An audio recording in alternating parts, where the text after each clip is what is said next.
नियंत्रित बजार कमिटी करंजिया मयूरभंज खरीफ वर्ष 2024 बिना 25 खरीफ ऋतु धान क्रय सचेतनता रथ उद्घाटित राज्य खाद्य जोगाण और खाउटी कल्याण विभाग निर्देशक्रमे खरीफ ऋतु 2024 बिना 25 वर्ष पाई धान संग्रह सकाशे चलित नवेम्बर मास 24 तारिखरु हेबा पाई जिला प्रशासन पक्षरु स्थिर करा जायछि। तेणु आज समस्त योग्य विवेचित पंजीकृत चाषी भाई और भौणीमानंक उत्पादित बळका धान सबुकु लैंप्सरे निर्धारित दिन बिक्री करिबा अवगति निमंते धान क्रय सचेतनता रथ आज नियंत्रित बजार कमिटी सौजन्य पांचपीढ़ उपजिलापाल अंक कार्यालय परिसर में उद्घाटित हो जायछि।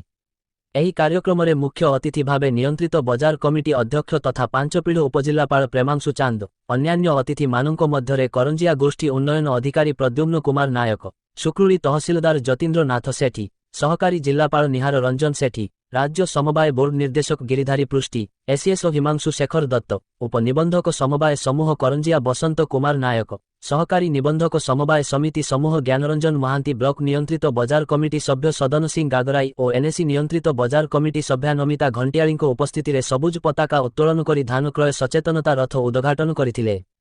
एही कार्यक्रम को नियंत्रित बजार कमिटी कोषाध्यक्ष जयद्रथ महांत परिचालना करिथिबा बेले कार्यालयर समस्त कर्मचारी सहयोग प्रदान करथिले। निज उत्पादित धान को भल भाबरे खरारे सुखाई बाली माटी काठी कुटा और पोला इत्यादि सफा करी विक्रय केन्द्र को आनिबे। करंजिया नियंत्रित तो बजार कमिटी अंतर्गत चाषीमानंक अवगति निमंते जणाई दिया जाउछि जे चलित खरीफ ऋतुरे तांको उत्पादित धान जेपरी उचित दररे बिक्री करिपारिबे सेथिपाई नियंत्रित बजार कमिटी परिसरभुक्त धानमंडी गुड़िकरे सरकारी संस्थामानंक द्वारा धान क्रय व्यवस्था करा जायछि।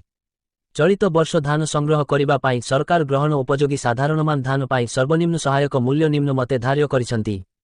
धानर किसम 1 साधारण धान 2300 टंका क्विंटाल प्रति 2 राज्य सरकारंक सहायता राशि 800 टंका क्विंटाल प्रति मोट 3100 क्विंटाल प्रति दर सरकारंक द्वारा घोषित सहायक दर केवल उन्नत मानर धान पाई प्रायोज्य उपरोक्त दर केवल ग्रहण उपयोगी होइथिबा सुस्थ सुखिला एवं 1 वर्ष समान आकारर धान पाई एवं सेथिरे मलिनता पोकरा दुर्गंध और वैषम्य धान नथिबा उचित। एक किसमर धानर जलीय अंश 17 भागर अधिक नथिबा उचित। एणु समस्त चाषी भाईमानंकु अनुरोध करा जाउ अछि कि जे अमल होइथिबा धान को भल करी सुखाई और सफा करिबा परे अखा बस्तारे भर्ती करी धार्य टोकन तारिखरे मंडी को विक्रय पाई आनिबे।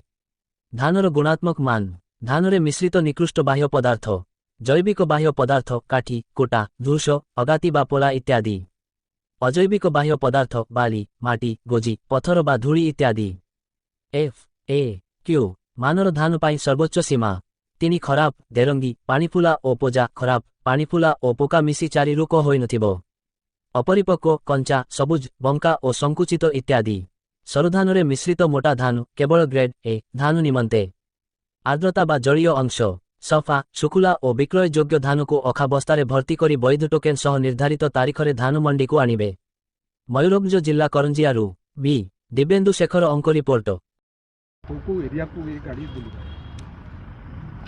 आमर पंचपीर उपखंड डिसेम्बर 24 तारिख रु धान संग्रह आरंभ होब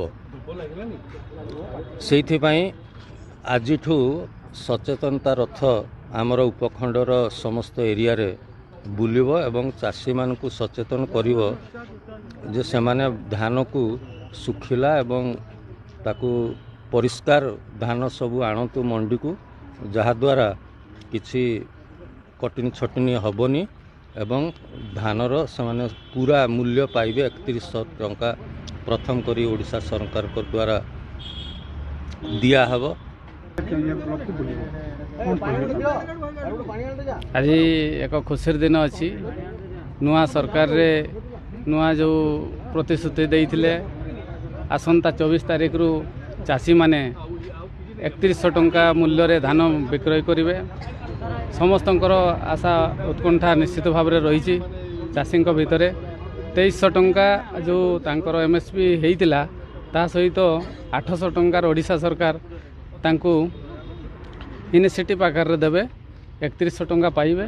तो यही सचेतनता भितर रोची जे चाषी मध्य भल भाव में तांकर जो एफएक्यू जो मानर धान को एठी आनिबे एवं तांकर उचित मूल्य पाई परिबे। आज जो आरएमसी तरफ जो सचेतनता रथ बाहरी ता उभय साधारण जनसाधारण को संगे संगे चाषी मान ମୁଖ୍ୟତଃ ଉଦ୍ଦିଷ୍ଟ ଏବଂ ମିଲର୍ସମାନଙ୍କ ପାଇଁ ବି ଉଦ୍ଦିଷ୍ଟ ଯେ ସରକାର ଯେଉଁ ରେଟ୍ କରିଛନ୍ତି 3100 ଟଙ୍କା କ୍ୱିଣ୍ଟାଲ ପ୍ରତି ଚାଷୀଙ୍କୁ ଆର୍ଥିକ ସହାୟତା 800 ଟଙ୍କା ତା ଭିତରେ ରଖିଛନ୍ତି। ତେଣୁ ଏଇଟା ସରକାରଙ୍କ ଭଲ ପଦକ୍ଷେପ।